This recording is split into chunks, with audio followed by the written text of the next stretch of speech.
Delhi liquor scam తర్వాత BRS హయాంలో జరిగిన మరో పెద్ద కుంభకోణం అంటే అది ఈ కార్ రేస్ అంటూ తెలంగాణలో రాజకీయ విశ్లేషకుల దగ్గర నుంచి సామాన్యుల వరకు ఇప్పుడు ఒక పెద్ద చర్చ జరుగుతుంది. దీనిలో ఏవన్గా బీఆర్ఎస్ వర్కింగ్ ప్రెసిడెంట్ కేటీఆర్ చేర్చింది ఏసీబీ. అయితే ఈ కేసును కొట్టివేయాలంటూ మాజీ మంత్రి కేటీఆర్ దాఖలు చేసిన క్వాష్ పిటిషన్పై ఈరోజు హైకోర్టులో విచారణ జరిగింది. దానికి సంబంధించిన విశేషాలు ఒకసారి చూద్దాం.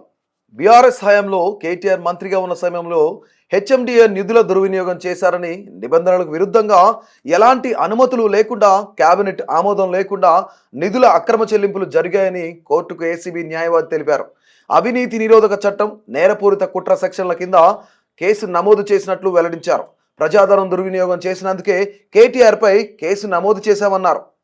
ఫార్ములా ఈ ఆపరేషన్స్ సంస్థను ఎఫ్ఐఆర్లో చేర్చారా అని హైకోర్టు ప్రభుత్వ న్యాయవాదిని ప్రశ్నించింది. ఎవరెవరి మధ్య ఒప్పందం జరిగిందని అడిగింది. ఫార్ములా ఈ కార్ రేసింగ్లో పౌండ్ల రూపంలో 46 కోట్ల చెల్లింపులు జరిగిన ఆర్బీఐ నిబంధనలు పాటించలేదని ఏసీబీ ఆరోపించింది. హెచ్ఎండిఏ నుంచి 10 కోట్లకు మించి చెల్లిస్తే ఆర్థిక శాఖ నుంచి అనుమతి ఉండాలని పేర్కొంది. ఎవరి అనుమతి లేకుండానే 54 కోట్లు చెల్లించారని ఏసీబీ పేర్కొంది. ఎన్నికల కోడ్ ఉండగానే రేసు నిర్వహణకు ఒప్పందం చేసుకున్నారని కౌంటర్లో ఆరోపించింది. డబ్బు చెల్లింపులో సెక్రటేరియట్ బిజినెస్ రూల్స్ పాటించలేదని, నోట్ ఫైల్లో మంత్రి హోదాలో కేటీఆర్ సంతకం చేశారని తెలిపింది.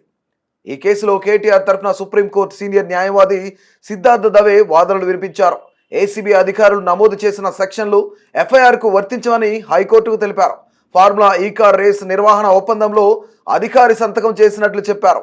ఒప్పందంలో పురపాలక శాఖ ముఖ్య కార్యదర్శి సంతకం చేసినట్లు కోర్టు దృష్టికి తీసుకొచ్చారు. ఈ క్రమంలో ఆ శాఖకు మంత్రిగా ఉన్న కేటీఆర్ను ఎఫ్ఐఆర్లో నిందితుడిగా చేర్చడం తగదన్నారు. ఈ వ్యవహారంలో కేటీఆర్ ఎక్కడా లబ్ధి పొందలేదని కోర్టుకు తెలిపారు. అవినీతి జరిగినట్లుగా కూడా ఆధారాలు చూపించలేదని వెల్లడించారు. వాదనల సందర్భంగా పలు తీర్పులను సిద్ధార్థ దవే చదివి వినిపించారు.